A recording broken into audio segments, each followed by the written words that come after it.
Hello everyone, welcome back to my channel. This is your anonymous MPPSC aspirant. आज हम बात करने वाले हैं कि जो MPPSC के टॉपर्स की कॉपियाँ होती हैं, आखिर उनमें ऐसा क्या लिखा होता है कि उनकी जो मार्किंग होती है वो इतनी अच्छी होती है या वो टॉपर्स की लिस्ट में होते हैं। आज हम दो कॉपियाँ देखने वाले हैं। पहली कॉपी है पूर्वा मंडलोई जी की, जो डिप्टी कलेक्टर पोस्ट पर सेलेक्टेड है, और दूसरी कॉपी है रश्मि कुर्मी मैम की, जो deputy superintendent of police post पर सेलेक्टेड है।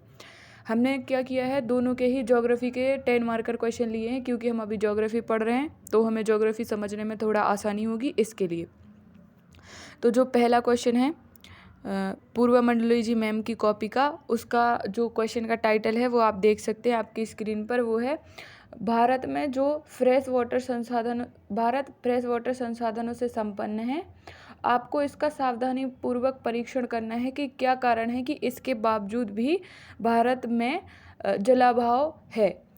मतलब आप क्वेश्चन समझ गए। आपको ये बताना है कि भारत में, पहले तो ये बताना है कि वाटर जो सोर्सेस है वो कितने हैं, और फिर ये बताना है कि इतने सोर्सेस होने के बाद भी भारत में जो जल है उसकी हमेशा कमी क्यों बनी रहती है या उसका अभाव क्यों बना रहता है। ठीक है, तो इन्होंने जो इंट्रो शुरू किया है वो लिखा है, भारत में विश्व की 17% जनसंख्या निवास करती है, जबकि कुल अलवड़ जल का केवल 2% भारत में। तो यहाँ आप समझ रहे हैं इन्होंने जनसंख्या के कंपैरिजन में कितना पानी हमारे लिए उपलब्ध है उसको कंपेयर करके बता दिया। तो ये एक बेस्ट इंट्रो इनका बन गया।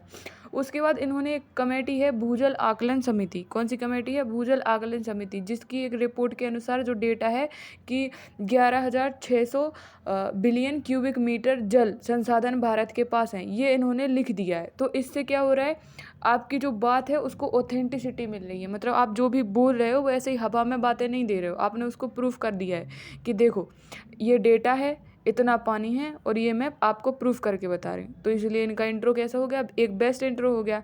जो भी स्टेटमेंट में दिया था उसको इन्होंने अपने जो फैक्ट्स हैं उनके थ्रू प्रूफ कर दिया है। तो ये एक आपका बेस्ट इंट्रो बन गया है।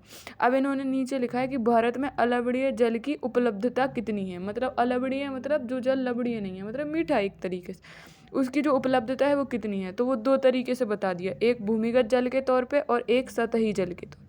अब भूमिगत जल में इन्होंने वितरण बता दिया कि जलोढ़ मैदान, पठारी भाग, उसके बाद जलोढ़ मैदान को इन्होंने और पठारी भाग को इन्होंने क्या किया है, एक डायग्राम में बंद करके दिखा दिया है, डायग्राम में दिखा दिया। और मैप का यूज़ ज्योग्राफी के जो आंसर्स होते हैं उसमें एक प्लस पॉइंट की तरीके से लिया जाता है।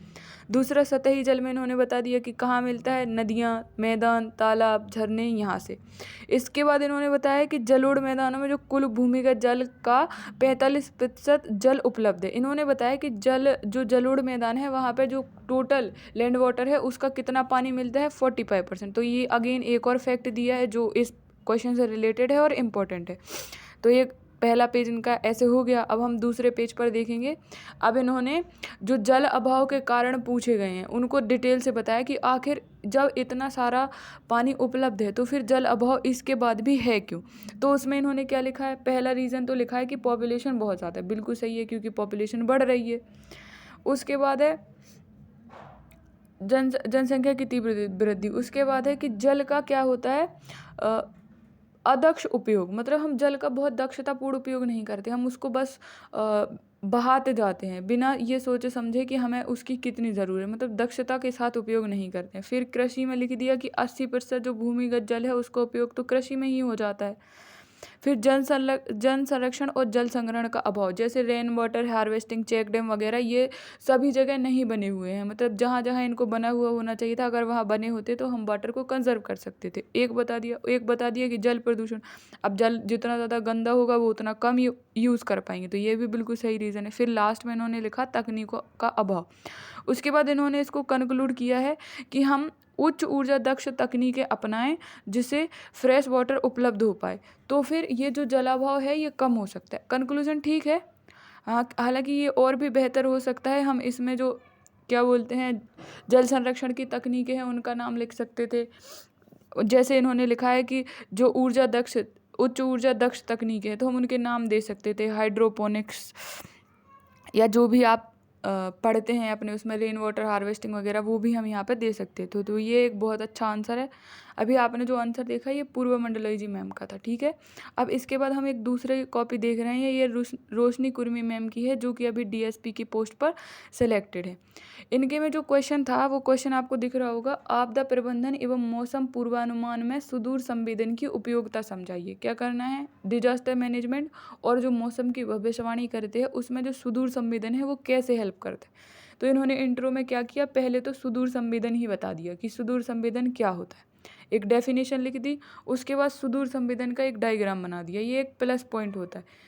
ज्योग्राफी के क्वेश्चन आंसर होंगे और अगर आप उसमें एक डायग्राम बना देते हैं तो आपको मतलब 1 नंबर ज़्यादा मिलने की गुंजाइश रह जाती है। फिर है आपदा प्रबंधन में सुदूर संवेदन की क्या उपयोगिता है।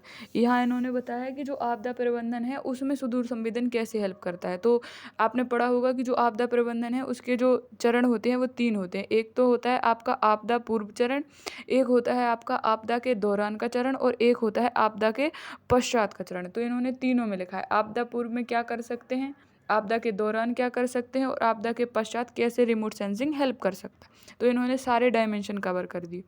उसके बाद पूछा था कि मौसम पूर्वानुमान में जो सुदूर संवेदन है वो कैसे हेल्प कर सकता है। तो इसके लिए इन्होंने देखिए लिख के बताया है कि रीसेट, मैटसेट जैसे उपग्रहों का जिक्र कर दिया जिनका उपयोग काय में किया जाता है, मौसम का पूर्वानुमान करने में किया जाता है। तो ये एक अच्छा मतलब क्या बोलेंगे, एक अच्छा स्टार्ट दे दिया है इन्होंने अपने चीज़ को समझाने के लिए। उसके बाद इन्होंने नीचे लिख दिया है कि कैसे कैसे आपको रियल टाइम जो जानकारी है वो सुदूर संवेदन के थ्रू प्राप्त होती है।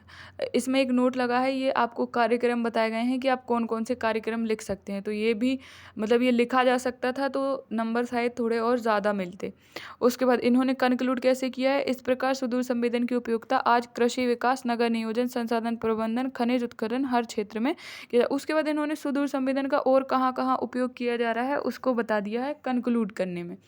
मतलब कंक्लूजन में क्या लिखा है कि सुदूर संवेदन की आखिर किस किस फील्ड में उपयोगिता है। तो इस तरीके से इन्होंने ये आंसर लिखा। अब आप इन दोनों आंसर को देख सकते हैं और आप अंदाज़ा लगा सकते हैं कि आप अपने आंसर में कहाँ पीछे छूट रहे हैं। देखिए, सबसे पहले अगर आंसर ज्योग्राफी का है तो आप उसमें एक बहुत अच्छा स्ट्रॉन्ग इंट्रो लिखने के बाद एक डायग्राम ज़रूर बनाएं, इससे अच्छा इफेक्ट जाता है।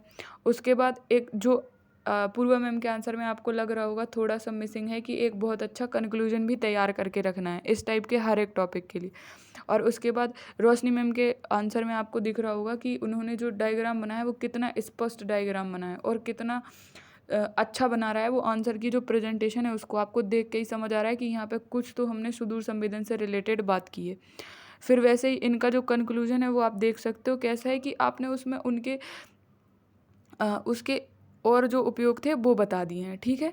तो इस तरीके से हमने आज 2 टॉपर्स की कॉपी देखी। आगे से मैं कोशिश करूँगी कि सेम आंसर पे ही 2 टॉपर्स की कॉपी मिल जाए, तो हम उन दोनों आंसर्स को टॉपर्स की कॉपी में कंपेयर करके देखेंगे कि एक टॉपर ने कैसा लिखा और दूसरे टॉपर ने कैसा लिखा, और ऐसी कौन सी चीज़ है जिसने एक टॉपर को थोड़ा आगे एज दिया और एक टॉपर थोड़ा पीछे रह गया। तो हम उन चीज़ों को सुधारने की कोशिश करेंगे।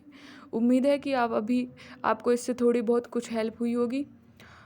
इसके अलावा आप जिस भी चीज़ में हेल्प चाहते हैं या जिस चीज़ से भी रिलेटेड वीडियो चाहते हैं उसके लिए आप एक कमेंट कर सकते हैं।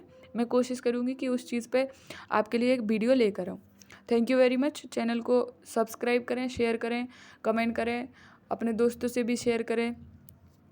Thank you very much.